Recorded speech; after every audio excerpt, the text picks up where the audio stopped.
HDRI stands for High Dynamic Range Imagery and refers to a special case of a 2D image that uses a projection that will allow it to be wrapped on a 360 sphere so that it appears as if you're standing in the middle of that sphere looking around. So for example, the image behind me here is such a projection where this is actually a square building and not a warped rounded ceiling the way it looks. But because of this 360 projection, it allows you to take that image and wrap it around a sphere. Well, in the game engines, you can take these 360 images, put them in a sphere, and then situate your game inside that image and have this as a backdrop for your game. So one use for HDRI images is just that, as backdrop spheres in game environments or in Blender as a rendering light source. So we're going to go through the process and show you how to use an HDRI image as a skybox or sphere and a light source in Unreal to provide a background for.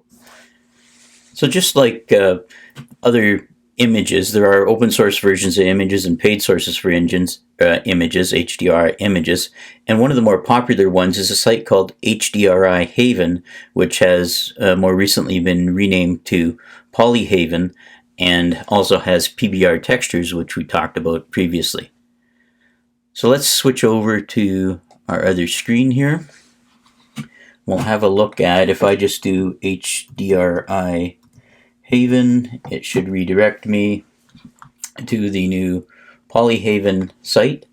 And on this site, you'll see that the assets have the PBR textures that we talked about previously, and there's also these HDRI images. So if we browse HDRI images, we can see there are a number of images here. And if we just take a look at this Studio Country Hall, we have this image, and it looks rather distorted. You get these kind of fisheye views, and it's not just one, there seems to be 2 or 3 bubbles on it. Well, if you want to see what the image is actually going to look like, if you try the 3D view here, we can see that this is actually a regular square room, and if we apply it to a sphere and use it in our game, this is what it would look like as the game, and we would put our character or our game situated in the middle of this one. As mentioned, one of the uses for this is as a backdrop, but it also provides light, and because it provides light from a variety of sources and textures, it creates a more realistic looking reflection on your object. So these are often commonly used in high-end renderings where you want a more realistic reflection on a shiny object. Having an HDRI backdrop or sphere provides a more realistic light source as opposed to having a single in-game light source. You can have one of these images as the light source. So with the HDRI backdrops, there's quite a variety of backdrops available here. These are all free, CC0 licensed.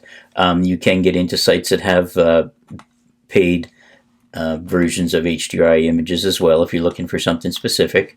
And there is a very sort of complex way to create these images yourself, should you have the need to do something very, very specific. For our purposes, we'll use HDRI images from this particular site. So here's a stadium HDRI image that could be applied and used as part of the game. So the actual game event could happen in this space, and just as a backdrop, the stadium would appear there. Now, if you move around in the game, go up to the edge of the sphere, you're going to get a very distorted view. These are not meant to be close-up. This is sort of backdrop, skybox, sphere type environments. Now, when we're looking at HDRI images, once we find one that we want to work with, we need to download it, and you'll notice that they're considerably larger files than some of the JPEGs that we dealt with below previously, and they have different resolutions. So we're going to use a 4K just to keep the resolution up. Some of them come in anywhere from 1K to 16K. Middle of the road, we're going to go with 4K. And there's 2 common formats, HDR for the HDRI ones, and EXR is an open EXR format. Unreal Engine likes HDRI files, so we're going to use the HDRI file format, and we're going to download the image. Once the image is downloaded, we will go in and start Unreal Engine. So in a moment, we will start the Unreal Engine, start a third-person game, and situate the sky sphere in our game. In the description below is a link to the HDRI backdrop documentation on the Unreal Engine site. I recommend that you have a look at the process here, and they take you through setting up an HDRI backdrop for a simple third-person game, including enabling the plugin that's required, and then the workflow of creating an empty level, and then setting up the actual image. There are a couple of values that you have to set, and in their documentation they recommend that you set this maximum texture size and the no mip maps values, or the mip gen settings. I strongly suggest that you set the third one here first, the mip gens value, to no mip maps, and then set the maximum texture resolution. Otherwise, when you set the maximum texture resolution, it has to create a bunch of these maps ahead of time or during that process, and take quite a while to process, and we're not going to use them anyway. So set them to no mip maps, then go and set your maximum texture size. And when you set the maximum texture size, set it to the larger of the two values here of the imported size, 4096 or 2048. So in this case, 4096 for a 4K value.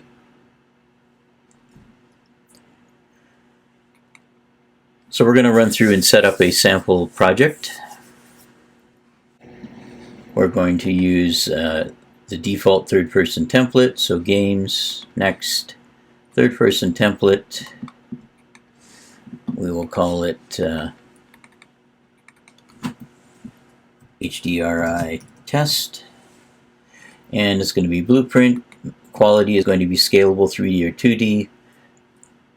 Ray tracing disabled. Optimized for mobile or tablet. And no starter content. Keep the final product size down. And we're going to create the project. With the project created, we're going to come to the content folder. We will create a new folder called My Content. And we'll just do a quick save all here. Okay, so we're going to start with a new blank level. So we'll go File, New, Level, and we're going to pick blank or empty level. And it is just that. There's no lighting, there's nothing in this level. That's why it's black or dark. We're going to say Save Current Level. And we're going to save it to the My Content folder. And we'll call it HDRI Level 1. We're going to set our project to automatically open when we open it in the editor and when the game starts. So HDRI level 1 for the editor setting, and the same for the game start default level to start in. So now when the game starts, whether we're in editor or game mode, it's going to start on this particular level instead of the default level. We now need to add a couple of components, and the first thing we're going to want to do is so we're going to create a new folder here called HDRI. And we're going to open that folder. And from our downloads folder, we're going to take the Stadium image and import it. As a 25 meg 4K image, it's going to take a minute to import.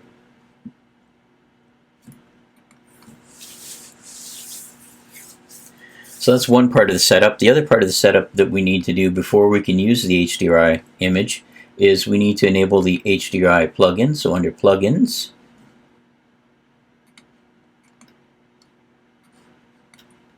we need the plugin, and we need to search for and enable the HDRI plugin. So I've enabled it.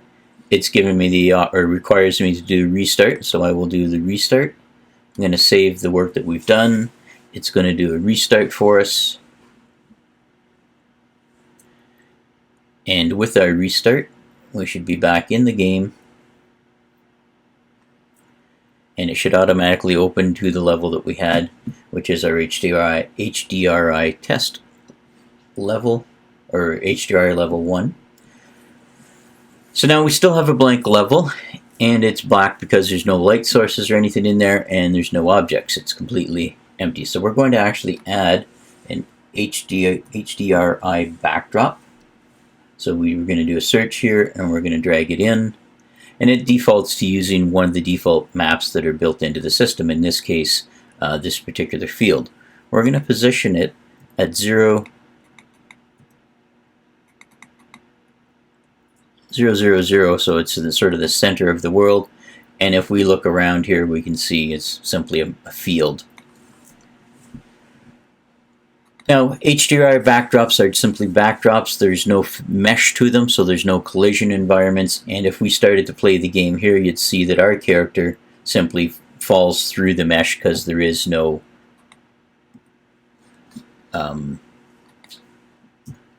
there's no collision with it. So we're going to add a plane so that our character or our game can exist on that plane, and we're going to position it just below the surface of the of this backdrop sphere. So we're going to choose a plane. We're going to put the plane in. We're going to drop it there briefly, and we're going to use location, and I didn't drop it in there. So with the plane selected, we're going to set it at 0, 0, and 0. And I'm going to scale it up because it's very tiny. If I focus on it here, you'll see that it's quite tiny. And you'll also notice that the plane that we just installed and the bottom surface of the backdrop coexist. And if I move it up or down a little bit, you can see how it's not quite even. And if I play the game, you're going to see this broken up surface. So let's scale this up. We're going to scale it to 111 that direction, 111 this direction, and now we have this big surface, and you can see that depending on what I'm doing here, there's some competition between the bottom of the backdrop sphere and this flat plane that we just added. We want the plane there for our character to walk on, but we don't want to really see it, so I'm going to drop it down to negative 0.2, and that should drop it just below the surface of the backdrop. With our plane just below the surface now, our character appears to walk around and not fall through the space because he's actually resting on the plane and not on the backdrop, but they're situated really close together. So the other piece that we're going to do here is we're just going to set the player start so that the player start always starts in the middle. So I'm going to drag out a player start object, and with it selected I'm going to fix it to the middle, and I'm just going to give it a little bit of positive height, and now when we start, we're always going to start in the middle of this particular space. I'm going to do a save because we haven't saved yet, and what we have is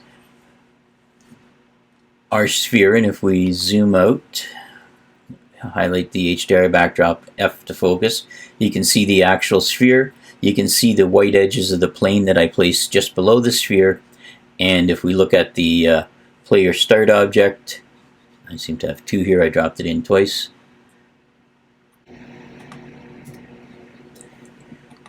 Just cleaning that up so I only had the one in there. So with this we have the sphere, the plane, and the player start, and you may say or notice that we're still using the default cube map or default HDRI backdrop from our HDRI backdrop, and we imported this stadium one and we would like to use it.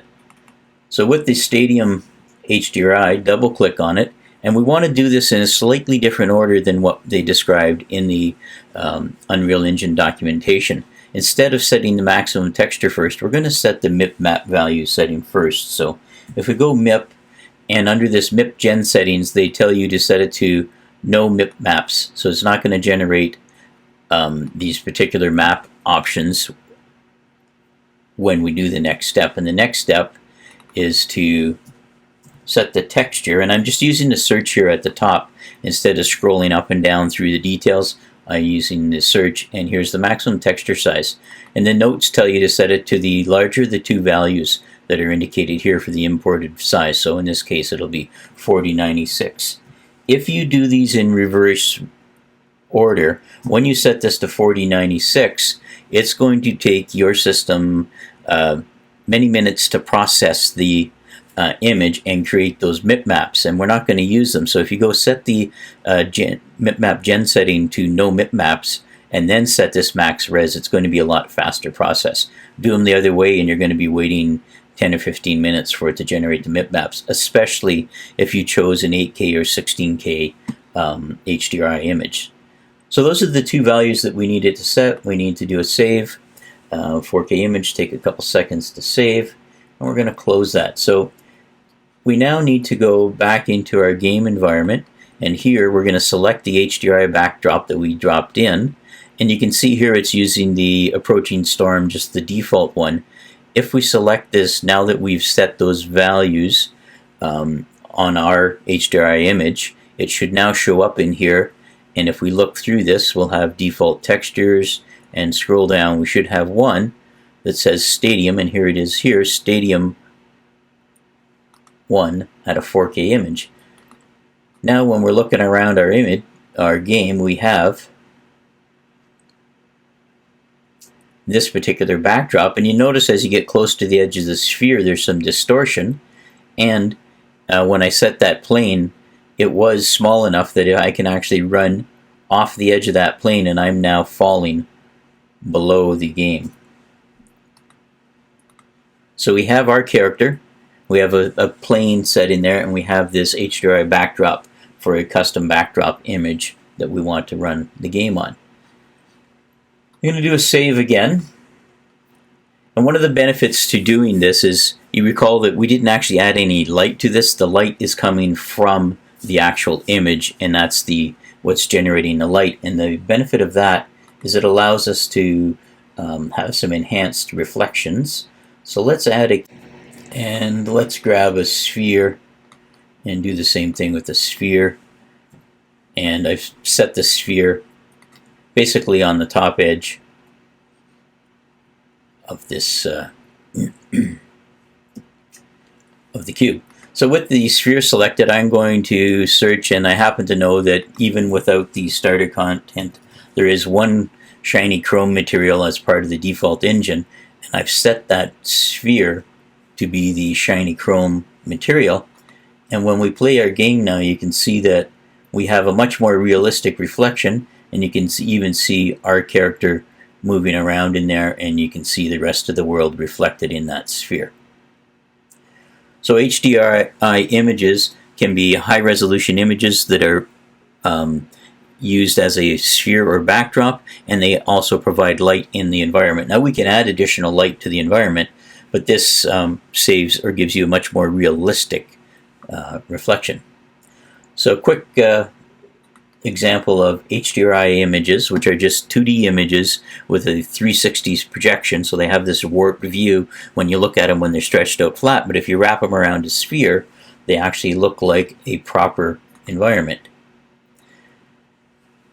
Now these HDRI images, when we actually compile or package the game, it'll package and process fine for the iOS devices, and when we talk about Android packaging, again, we may need to make a small change to the shader that is used for packaging Android for these to appear proper on the Android environment.